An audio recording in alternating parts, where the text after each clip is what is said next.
write into a file in Java. This is going to be a part 2 from my other thing.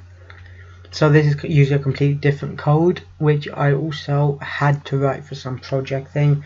So I thought it'd be a good thing, so I will specify what parts you actually need.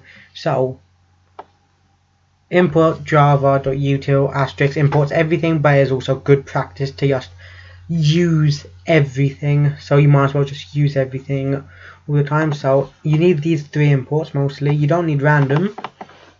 That's just for the premise of this code. But you do need the IO and the lang system. So now, you don't need any of this. You need from here to here is reading. So that was explained in the other video, but there's a code if you just want it here. So here, this part is the writing. So obviously as far as netbeans goes, you can have this bit, and this is application 17, so that's here. And obviously done.txt is a file is here, so it's a second tab thing.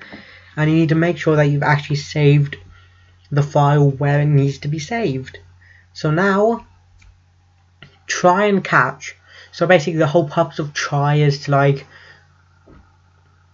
do this, and if it doesn't work, then the catch is just like make sure it doesn't come up with a massive block of text error message issue. Instead it just comes up with not a thing, or not a things in this case. So what this does, so you literally need this word for word, except instead of obviously this inside bits, you put in whatever you want to write. So file writer fw is a new file writer done.txt, so that is obviously my file name. And then print writer pw is new print writer fw is obviously this, which has already been declared.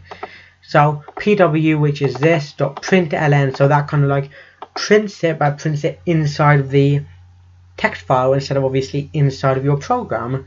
So then it would save to your program, but it won't save unless you close the file. Because if you keep the file open, basically it just won't work, because it will be like, oh, you've left the file open, I'm not going to work. So basically, then there's the catch, and make sure that's there.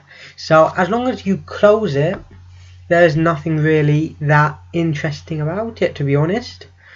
It's literally try file.write fw new file, print writer pw, and just like pw println that. So you literally need this block of code, and you need the first 2 imports, or just use java.util.